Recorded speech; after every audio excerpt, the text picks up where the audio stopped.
Alright, Weng, meron tayong special na panauhin sa palatuntunan. Special dahil live natin siyang makakasama Yes. ngayon, mga kapuso. At the same time, matagal na natin siyang ano ba tawag doon? Legal o Amicus constitutional curiae. advisor o whatever.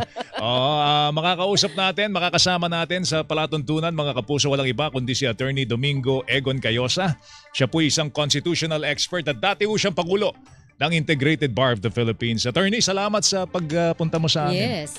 Good morning, The sir. Vice President on trial. Maganda umaga po. Good morning, Joel. Good morning, si Attorney Cayosa. Siguro, una sa lahat, malaman natin, Attorney, gaano ba kahalaga ang impeachment sa isang demokrasya? Bakit sinama yan sa ating saligang batas? Well, napakahalagang proseso yan kung yung mga matataas na opisyal natin sa gobyerno ay nagkamali, nagkasala, nag-abuso o nagpabaya, ay maaari natin silang panagutin at hindi na natin hihintayin yung susunod na eleksyon. So it's a very serious process of accountability. At yung mga limited lang ho yung grounds at mga matataas na opisyal lang ng gobyerno ang pwedeng kasuhan ng impeachment. So ito yung nagsasabuhay dun sa sinasabi na public office is a public trust. Ang Vice Presidente po, Attorney Cayosa, ay ilang beses na imbestigahan sa lower house. Pero ano importansya? Bakit kailangan pa siyang idaan sa impeachment process samantalang inimbestigahan na rin siya sa lower house? Well, kinakailangang dumaan sa impeachment process sapagkat yung pag-iimbestiga sa lower house, isang side lang yan eh. So kinakailangan din malaman ng taong bayan ano ba yung kasagutan niya, ano ba yung kanyang argumento, at ano yung pasya ng Senate Tribunal, Impeachment Tribunal. So dalawang panig dapat naririnig natin. At saka doon sa impeachment process, obligado na kailangan may side ang Vice Presidente. Well, kailangan sapagkat pag hindi ka sumagot, ayaw mong sumagot, ibig sabihin totoo lahat 'yon. Ganun na yung pag-accept doon ng impeachment court. Pag hindi ka nagbigay ng panig mo, parang waiver of your rights na yon, ganun po ba yon? Of course. So it's very important na may matino siyang sagot, may mga argumento siya, may ebidensya siya. So it cannot be na hindi na lang siya sasagot gaya nung ginawa niya nung mga nakaraang mga pagkakataon. Siyempre, merong mga pag-uudyok sa ating Vice Presidente na dumalo ng personal. Kahapon nga si Pangulong Bongbong Marcos sinabi na kung siya si VP, siya ay haharap at haharap siya at sasagutin yung mga bintang laban sa kanya. Gaano kahalaga na si Vice President Duterte nandun, marap mismo? Kasi pwede naman hindi siya umarap dahil sinasabi ng impeachment court, hindi naman daw required. Hindi obligado, Hindi opo. obligado. Tama, pero tama rin yung tamang hindi siya legally required na magpakita. Kaya lang tama rin yung paningin ng nakakarami na mas maganda na nandun siya magpakita siya. Bakit po? Sapagkat sa ebidensya kasi, when you look at things, kasi hindi lang naman mga technicality yan, Opo. kung may matino kang rason, may matino kang depensa, may matino kang ebidensya at panig, ikaw mismo haharap. Yung bang walang takot. Oo. So, wag padaanin sa mga abogado, wag padaanin sa mga teknikalidad. Mas maganda yon para makita rin ng taong bayan how you behave under scrutiny. So, kung confident ka sa posisyon mo, mas maganda na ipakita mo sa taong bayan, hindi lang sa mga hukom, kundi sa buong Pilipinas, na kaya mong humarap doon sa paglilitis na patas. Attorney, sa criminal court, pag ang mga akusado, obligado. Tapos kasama sa tinitingnan ng mga hukom ay yung demeanor. Yung body language. Ito yung sinasabi niyo po para kay Vice Presidente. Correct. Maganda na ma-appreciate yan ng mga senator judges at ng taong bayan. Kasi ito, hindi lang naman yung mga senador ang maghuhusga. Yung taong bayan. Ito ang pinakamahalaga. Kaya very crucial ang role ng media. Kaya nga open to the public and to the media yung paglilitis na ito. Sapagkat kinakailangan, nakikita din ng taong bayan. Ano ba talaga nangyayari? Hindi lang yung magugulat ka na lang sa resulta. Kung hindi obligado si Vice Presidente na humarap sa first day, all throughout ba ng impeachment trial, pwede siyang hindi humarap? Pwede naman. Wala kasi sa rules sa kinakailangan. Oo. Pero sa tingin ko, mas maganda na magpakita naman siya. Not necessarily siguro sa lahat ng pagkakataon, but at least dun sa umpisa. Kasi napakahalaga sa iyo to eh. At kung kinakailangan, kung siya ba ay magtetestigo o hindi. Kasi nga kung very confident ka sa position mo, you don't even need lawyers to bring your case to the public or to the impeachment court. Paano kung sa araw ng paghahatol, attorney? Hindi pa rin siya obliged, hindi pa rin siya obligado na humarap. Yung araw mismo na maghahatol ng impeachment court. Hindi naman. Sapagkat pag may sapat na boto, may 2/3 vote, tanggal siya kaagad. Walang appeal. Wala nang motion for reconsideration. Okay, yung kaso naalala lang namin ni Weng, yung kaso ni Corona.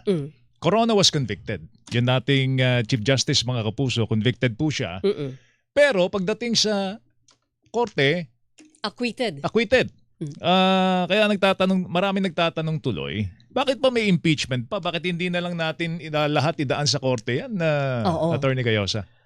Well, iba ho yung criminal court, no? Ito yung impeachment, hindi naman to criminal case. Maganda na natanong niyo yan kasi magkaiba ang level of evidence na kinakailangan for conviction in a criminal case. Proof beyond reasonable doubt yun eh. Ang taas. Ito ngang impeachment trial, not even a civil case, not even preponderance of evidence, not even substantial evidence. Any amount of evidence that will convince the senators and the public na hindi karapat-dapat manilbihan ng ganitong klaseng mataas na opisyal, tanggal siya. Makukonvict siya. So, kaya rin, hindi pwedeng sabihin na dapat yung mga rules on criminal cases ang mamamayani dito. May Pero sariling suppletory, di po ba? Suppletory ang criminal procedures sa impeachment. No, to be accurate, suppletory ang rules of court. Rules of So, court. I'm hindi- sorry. they Rules don't- of court. they- Yes. they're very careful not to Correct. label it civil or criminal. All right. Kasi it is a case by itself. Kaya nga sabi at tama naman sinasabi na it's a matter of, it's a quasi-judicial Yes. and quasi-political. Hindi lang ho yung rules ng ebidensya, hindi lang yung facts and the law, but also the politics of it. Okay. Pero ito ba, limbawa, dumaan sa impeachment trial si Vice Presidente. Di pa natin alam kung ano magiging hatol po sa kanya. Pero after, regardless kung ano magiging hatol, pagka ba bumaba siya sa pwesto, pwede pa siyang habulin ng kasong kriminal? Kasi yung mga bintang sa kanya, criminal in nature, Attorney Cayosa. Pwede. Pwede ho. Kung maalala natin, di ba, nung ini-impeach si President Erap Estrada, hindi natuloy kasi ayaw buksan yung isang envelope galing sa isang bangko para magpakita kung kanino ba talaga yung account na yan. E di nag-walk out, nag-ed sa DOS. Correct. Opo. After that, kinasuhan din siya ng criminal case, nakulong siya. Plunder. So, pwede ho yun. Iba itong impeachment. It's just to quickly remove an erring high public official kung there's enough vote or enough evidence. Tapos yung criminal liability, korte na yon. Susunod na yun. Pero pwede din naman na halimbawa, tanggalin lang siya, wala na maghahabol sa criminal case. Depende yun sa diskarte na ng gobyerno. Ganun ba yun, attorney? Depende sa diskarte ng gobyerno o kaya yung private offended party. Oo. Okay. Sabi niyo nga iba, hiwalay ang criminal at saka civil case and pati procedure niya dito sa impeachment case. Doon sa criminal, at may sinasabi, di ba, Joel? Tinanong ko to kay Attorney Tolosa nung Friday, yung quantum of evidence. Nabanggit niyo kanina, hindi ito applicable para po sa impeachment court o impeachment trial. Tama po yun, hindi applicable yung proof beyond reasonable doubt. At magandang maipaliwanag natin sa ating mga kababayan. Baka asahan nila at alam mo na naglipa na kasi yung mga Fake news. Fake news at kuminsan inaccurate. So hindi yan pwede pero ang kanilang batayan ay yung rules and criminal procedure o kaya yung quantum of evidence. Hindi ho yun. Wag ho kayong maniwala doon. It's not even a civil case, not even preponderance of evidence. It's not even an administrative case. So walang definition kung anong ebidensya. Ang importante lang, sa tingin ho ba ginawa niya ito? At dahil nagawa o hindi niya ginawa ito, karapat-dapat ba siyang manilbihan sa ating bansa bilang isang mataas na opisyal ng gobyerno? Sapagkat mas mataas ho ang level ng expectation and responsibility and accountability, the higher your position is. Okay. Marami kaming yung preliminary namin kanina ni Weng. marami mga issues na dapat resolbahin, yung pagtatalaga ng presiding officer na abogado. Yes. At the same time, syempre yung issue tungkol sa BIR box, Oo. attorney, yan ba kailangan buksan o hindi? Dahil si Sabi presidente sensitive. lang ang Pwede pwede daw, magutos sabi niyan. ng Ano? BIR, dating BIR chief. And of course, yung $1 million question Na? ilan ba dapat boto? Ang bigat nun, diba? ha? O, yun ang Bigat ano, talaga nun. as a constitutionalist, Correct, mamaya oo. tatanungin natin Tsaka kailan ba dapat resolbahin yung issue Yes. ng boto? I think, Attorney Cayosa, it's the earlier the better. Diba? Sana. Kaya lang ang disenyo ng ating Supreme Court, it's a passive court. So maghihintay yan ng actual case. So Huwag Sige. niyo munang lubusang sagutin yan. Bibitin muna natin yan. Bibitin mga natin si kapuso. Attorney Oo. Cayosa, mga kapuso, ang ating nakakasama sa palatuntunan. Baka may mga tanong kayo, may mga gusto Oo. kayong ibatong tanong sa amin. Babato natin kay Attorney Cayosa sa ating pagbabalik, mga kapuso. Taxi sa Double B. The Vice President on Trial. Alright, may patikim na kanina si Attorney Yes, Cayosa doon sa oo. issue tungkol sa ano ba ang tamang bilang ng boto ng mga senador para ma-convict ang isang impeachable officer. Kasi sinasabi sa saligang batas, 2/3 vote of all the members. Oo. No? At all members ay 24. 24. Maraming nagsasabi, nabawasan na yung mga senador natin. Oo. Baka nga maging 21 pa, Weng. Dahil may nakaambang warrant of arrest na ilalabas daw laban kay Senador Rodante Marcoleta. So, 2/3 vote of all productive senators present. Ano ba? Kung ikaw tatanungin, Attorney Cayosa, you being an officer of the court and siguro ay constitutionalist, ano bang tingin nyo dapat na bilang ng magko-convict ng mga senador? On. Yan. sa aking personal na paningin, dapat makatotohanan, realistic at logical yung pagtingin ng ilan ba dapat yung boboto, yung 2/3. So, of course, kung ikaw yung nalilitis o yung gusto mo na mas mahirap, ipipilit mo yung letter of the Constitution, which is 2/3 of all the members, all the 24. 24. Opo. Kaya lang, realistically, wala na yung iba. Nagtatago yung isa nakakulong, meron pang baka ikukulong, meron pa sigurong 2 o 3. Malay natin, no? Kung ilan ba yung ang daming mga nasasangkot na mga senador sa katiwalian. Kung tutuhanin ng ombudsman na lahat yan, regardless of political color, baka kalahati na lang matira sa kanila. So, under those circumstances, meron ho kasing prinsipyos sa statutory construction in interpreting the Constitution and any law na yung pag-interpret yan is in such a way that the law becomes effective. Okay. Hindi ho yung magiging inutil yung batas at realistic, logical. So, yung ginawang 2/3, yun ang pinaka-importante. 2/3 qualified majority, hindi lang simple majority kasi nga matataas sa opisyal Opo. and seryoso yung mga paratang. So, 2/3. So, sa tingin ko, as long as the qualified majority na 2/3 ma-achieve, that would be a very logical interpretation. Kasi nga naman, nung ginawa ang konstitusyon, hindi naman nila maisip na malalagas yung mga uupong hukom dahil nagtatago sa batas at yung iba napaparatangan din ng pagnanakaw, pagdarambong at naaresto. So, we should look at the Constitution as a living document na na-adjust. Ang importante dito, 2/3 dun sa nakaupong hukom. Kasi hindi naman pwede na yung hindi nag-participate, pabobotohin mo. Hindi rin pwedeng yung nagtatago sa batas, boboto. Paano siya boboto? Pangalawa, yung nakakulong naman. Yung ordinaryong tao nga lang, nakakulong lang sa homicide o mas simple pa siguro. Oo. Pag nanakaw, wala nang cellphone Correct. He's deprived of a lot of his individual liberty. So, medyo mahirap tignan na ipipilit mo na kasama pa rin sila sa bilang. So, Pero sabi nga kasi Attorney Cayosa, sui generis, diba? Class of its own ang impeachment. Hindi ba pwedeng halimbawa, amyandahan din yung rules ng impeachment tapos payagan na mag-participate yung nakakulong via online, pero yung nagtatago, imposible yon kasi nagtatago nga sa batas. Pero at least yung nakakulong, may possibility pa siya na mag-participate online. well, maaring gawin yan ng Senado sapagkat kapangyarihan nila yan at Yes. pribilehyo nila. ayon sa ating saligang batas. Opo. Ang problema ng Senado, kahit gawin nila yan, yung nakakulong na dahil may order ang korte na nakakulong at ayaw siyang payagang i-release temporarily on bail, wala sa desisyon ng Senado yan. Aha. Nasa hukuman. So, nasa Sandigan Bayan. Yung Sandigan Bayan naman, siguro nakikita ng ang importance. But then, ang job ng isang korte, equal protection of the law, equal application of the law. Yung ordinaryong kriminal nga, ayaw mong gawin yan sa kanya. Dahil senador, dahil impeachment judge siya, ay bigyan mo ng special treatment. Mahirap isipin na gawin yon. So, we don't know what they will do.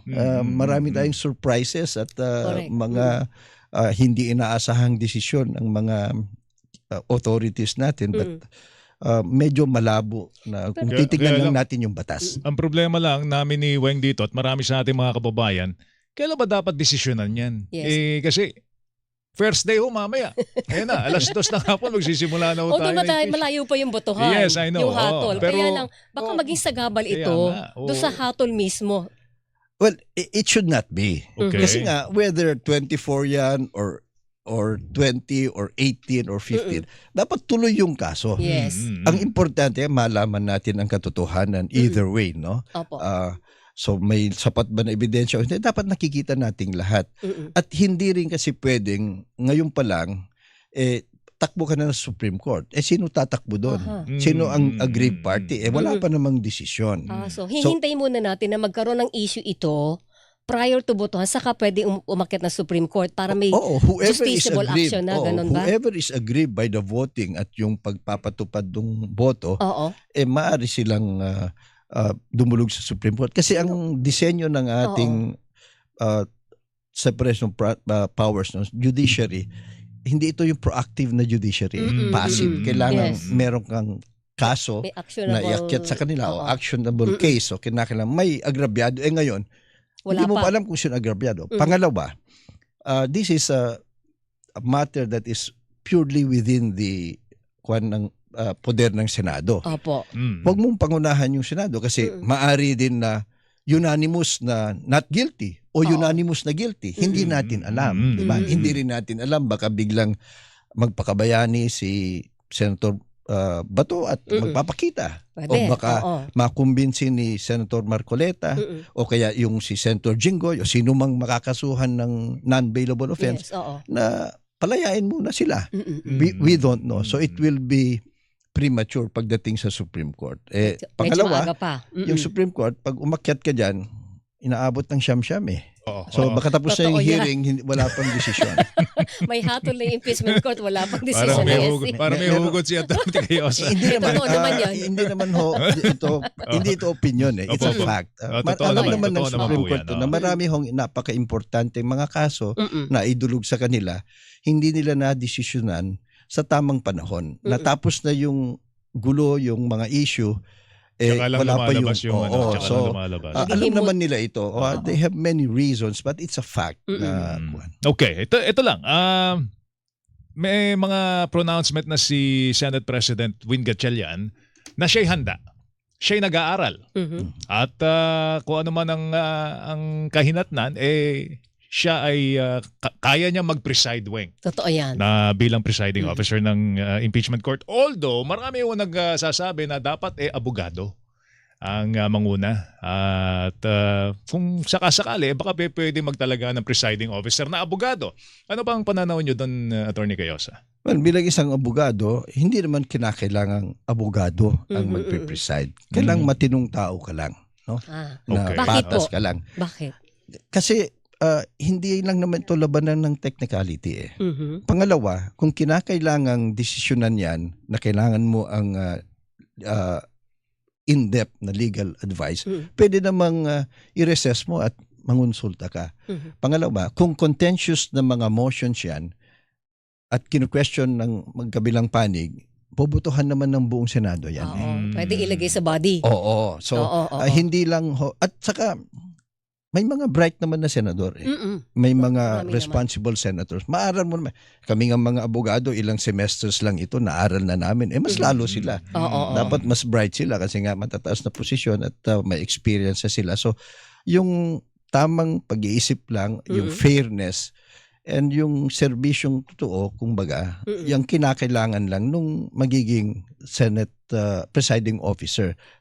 Sa ngayon, Senate President. Pero binago nila ang rules nila Kaya nga recently. para Pwede, magpili daw pwede magtalaga ng magtalaga. presiding So, officer. they can do that, but it is not necessary. Pero Yung sana Mm. tanggalin natin yung perception na technical, ito yung labanan ng technicality. Hindi Baka eh. doon mapunta ito, labanan ng technicality. Oo. Napakasimpleng kaso ho ito. Mm. Napakahalaga, Oo. pero napakasimple. Hindi ho bago yung mga issue. Yung mga datos, mga dokumento, testimony, narinig na ho natin. So wag na sana masyadong patagalin. At titignan na lang nila, timbangin nila, ito ba totoo o hindi, ano ba totoo dito. At kung ito nga ang katotohanan, nararapat ba na manatili ang Vice President bilang Vice President? Kaso- May binanggit si Attorney Attorney- Cayosa, Weng, na matino. Kailangan matino. Matino lang. Yung Tsaka batas, presiding objective. officer, Oo. Yung Senate President natin na siyang magiging presiding officer, ano ba ang impression? Matino o Matino, patas? balanse, ano po? Balanse, paano? Well, so far sa tingin ko ho naman ay matino siya. Mhm. Hindi dahil taga-apari ang nanay niya, ng kababayan ko sa Cagayan. But so far what I have seen, of course, we cannot guarantee the conduct and character of any person. But from what we've seen so far na sinasabi o ginagawa nitong bagong Senate President, mukhang matino ho naman siya. At kaya niyang pamunuan ang impeachment court. Iba din yung attorney yung matino, patas, do sa kakayahan. Oh, yung competence. Yes. But yun nga, yung ang common sense yung batas eh. Common sense ang rules eh. Kaya lang naguguluhan tayong taong bayan o yung mga hindi abogado dahil binabaluktot ko minsan eh to suit a particular result. Oo. So sana wag nga ho yun eh. Yung bang let the evidence flow both sides, patas kayo. Walang harangin, walang pipigilin. At para makita nating lahat. Yun lang naman ang kinakailangan dan. So you don't really need to be a lawyer to Yes. do that. Okay, may tanong dito. Kapag ka ba ang isang impeachable officer ay na-convict, hindi na ba siya pwedeng umupo sa kahit anong posisyon sa gobyerno? Hindi na po sapagkat malinaw ang ating constitution. Dalawa ho ang resulta ng conviction sa impeachment. Tanggal ka kaagad sa pwesto, walang appeal, walang MR. Pangalawa, hindi ka na pwedeng mailuklok sa anumang posisyon sa gobyerno. Whether elective, appointive, anumang level, hindi ka na pwede. Totally private person ka na after. Dati, nung panahon ng impeachment ni dating Chief Justice Corona, na-interview ko pa nung dati yung kanya abogado, si Justice Cuevas. Ang sabi niya ay, kung ano man ang magiging hatol, aakit kami ng Korte Suprema. Kung makonvict lalo na. Kung hindi po appealable sa impeachment court ang anumang hatol nila, pwede ba yung iaakit sa Korte Suprema at questionin doon? Hindi po. Yung desisyon na guilty, not guilty, walang pakialam at walang poder ang Supreme Court dito. The only exception that to that is kung there is grave abuse of discretion. Yes, oo. Ang linaw ho yan. Residual power lang ng Supreme Court yan. Hindi pwedeng palitan ng Supreme Court yung wisdom ng Senado. So, grave abuse of discretion. Anong ibig sabihin ito? Kung merong ginawa o proseso na walang kabatay-batayan sa batas. Yes, oo. Pang-aabuso, pang-aapi, walang basis in fact or in law, talagang walang hiyaan. Doon lang pwedeng gumalaw ang Supreme, makialam using the residual powers. Once may magpetisyon. Oho. Pero so far ho naman, malinaw yung proseso ng impeachment. Oo, eh. totoo naman yun. At so far, sumusunod naman lahat dun sa proseso. So, sana na naman, hindi na masyadong makialam ang Supreme Court. Yung bang batikos sa kanila nung nakaraan na judicial overreach. Talagang napahiya ho sila dyan eh. At talagang halos lahat ho ng marunong sa batas at konstitusyon at ordinary mamamayan. Talagang nabatikos. So, medyo siguro very cautious na rin sila ngayon na ipaubaya dun sa sangay ng gobyerno yung trabaho nila. Okay. Malinaw ang batas, Weng. Sa issue tungkol sa pagbubukas ng pagbubulatlat ng tax records ng isang individual. Ito yung mahiwagang BIR box. Si presidente lang ang pwedeng mag-utos Yes. para mabuksan yan. Makikita ba natin ang laman ng kahon? Mahiwagang kahon. Pagka dumating po impeachment, makikita ba ng taong bayan ang laman ng At kahon na dapat yan? bang makita ng taong bayan ang laman? Sa tingin ko dapat. Kasi maraming nakasalalay dyan. So, pero let me correct you on that, no, Joel. Opo. Hindi lang ho si Presidente ang pwede mag-authorize. Sino pa? Sino Kung pa? ako si Vice President, pupunta ko doon first day, sabi, buksan yan. Para to deliver a message, wala akong tinatago dito. Yung voluntary decision ng Pwede yun. isang involved na Ng tao. tao. Oh, Alright. kung ako siya at malinis na edi punta first day. Buksan nyo lahat yan. Pero kung ayaw ng isang ini-impeach na opisyal, Eh, presidente syempre. lang talaga ang Oo. pwede. So, napakasimple ho ito. Hindi ho naman mahirap gawin eh. Yung presidente, pwede ho naman niyang gawin yan. At Oo. in many other cases, ginagawa yan eh. Kaya So, lang, bakit ngayon hindi nangyayari ito? Kaya lang baka kasi mabigat kasi ang political implications eh. Oo. Presidente kontra kay vice presidente, alam naman natin ang posisyon ng dalawa politically. So kapag pinabuksan ng presidente yung yung BIR documents ng vice presidente at ng kanyang husband, baka sabihin ay pinopolitika lang ako nito. Well, kung papansin ho natin, every time isang politiko, whether barangay captain o vice-presidente o senador, nahabla o kaya pinapanagot either criminal case or admin case. politika. Palaging politika. Yun ang number one defense. Yes. Hindi ho tamang depensa yun. Pangalawa, naintindihan natin siguro nag-iingat ang Pangulo. Di ba? Pero Pangulo siya eh. Hindi pwedeng, huwag mong gagawin ang trabaho mo, hindi mo gagawin ang tama, hindi mo hahadlangan mong malaman ang katotohanan dahil nangangamba ka sa political position mo. That is not a president. Okay. So we hope na kung hihingin ng prosecution na i-authorize yan, kagaya ng pag-authorize siya sa iba pang mga income tax returns, di ba dapat? Kung yung ibang mas malilit na tao, mas malilit na kaso, pinapayagan mo, bakit ito napakahalaga? Ayaw mong payagan. So, we will wait. Sinasabi nyo ba na si Presidente pwedeng mag-atas sa impeachment court? Sige, buksan nyo. Hindi, Yung impeachment court itself. BIR. Ang BIR ang utusan ng sa batas Presidente. kasi, yung BIR, bago nila ilabas yan, isa publiko, kailangang may go signal ng President. He's the Yes. Chief Executive. BIR under the Department of Finance, Finance under the President. So napakasimple. Nangyayari yan every now and then. Aha. Basta may mga kaso tungkol sa Oo, buwis-buwis. so it's just an administrative process ba Oo. na so of course ngayon tama yung sabi mo Weng, baka tinitimbang niya, but you know, you do your job not for political exigency. What is good for the country. Importante ho malaman natin kung anong laman yan, whether it's in favor of the Vice President or not. It remains to be seen. But what is important is that makita ng taong bayan, makita ng senator judges, ano ba ang laman niya? Because it is material, relevant, and very important. Pero kung magugas kamay, hindi makialam si Presidente, pwede bang impeachment mag-hands court? off, no? Mag-hands off. Oo. Pwede bang impeachment court ang Mag-utos magdesisyon kung dapat bang buksan o hindi?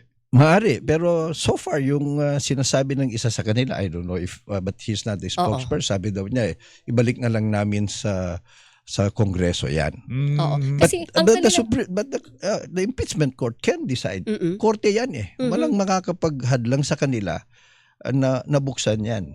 Sa tingin ko, dapat anong klaseng hukom ka na merong mahiwagang backstas, ayaw mo kasi natatakot ka na makulong ka, makasuhan ka. Excuse me. Korte kaya sila. They have all the Baka daw powers. kasi sumabit sila, baka ma-Supreme Court sila. Why? Palaging ganyan eh. Yung bang, Takot. hindi. Yung bang kung gusto gawan ng paraan, pag ayaw gawan ng dahilan. Yes. Kung lahat ay takot sa Supreme Court, wala mangyayari sa republika na ito. Totoo naman yun. Ito na lang, paano kung halimbawa sa kalagitnaan ng impeachment trial ay mag-resign ng Vice Presidente? Sasagutin niyo po yan mamaya at Attorney Cayosa. Magbe-break lang po muna kami. Dami lang kami naiwang utang, no? Babalikan natin si Attorney Domingo Cayosa at magbibigay daan lang tayo sa ilang mga paalala. DZBB, Balitang Tama, Balitang Totoo. Saksi sa Double B. Merong hanging question si Rowena kay Attorney Cayosa. Attorney, paano nga po kung halimbawa na sa kalagitnaan ng impeachment trial magbitiw si Vice Presidente Sara Duterte? Pwede naman, hindi pinagbabawal yan. Ngayon, ang resulta, depende yan sa impeachment court at saka sa prosecutor. Kung ipagpapatuloy pa rin ng prosecutor na na ituluyan at papayagan yan ng impeachment court, tuloy kahit mag-resign So, siya. pwede. Kasi importante ho dyan, mas importante hindi lang ho yung pagtanggal, kundi yung malaman ng taong bayan ang katotohanan para hindi na maulit-ulit yung ganito. Pangalawa, dun sa konstitusyon, 2 penalty removal from office and perpetual disqualification. So pwede rin ho yan. Ngayon kung sasabihin ng impeachment court, wag na natin ituloy, sabi ng mga wag na lang, edi pwede naman yon. Nasa kanila na yon. But I think for all of us, ako personal, para sa kabutihan ng buong Pilipinas, magandang tapusin nila para makita talaga natin ang kabuuan ng kasong ito. Ito, panghuling tanong na lang siguro, pahabol. Do you expect the senator judges to vote according to conscience? Kasi may mga nagsasabi based on evidence and conscience. Kasi may mga senador nagsasabi, miski sunugin mo ako rito, Duterte ako. Ewan ko kung Paano yun? paano yun? Well, naintindihan Attorney natin yung ganyang klase mga senador judges. So, hindi na natin mabago yan. But, we continue to pray for them. Yan, sinumpaan nila yan. Nasa Senate rules. Nasa And then, common sense, pag huwes ka, don't prejudge. Hintay mo matapos lahat yan at saka ka magsalita. So, we pray for them. Okay. Alright. Attorney, thank you. Salamat, Attorney. Sobrang Thank you, salamat po. Maraming Until next time. Si Attorney Domingo Cayosa, mga kapuso, Constitutional Law Expert, Past President, Integrated Bar of the Philippines.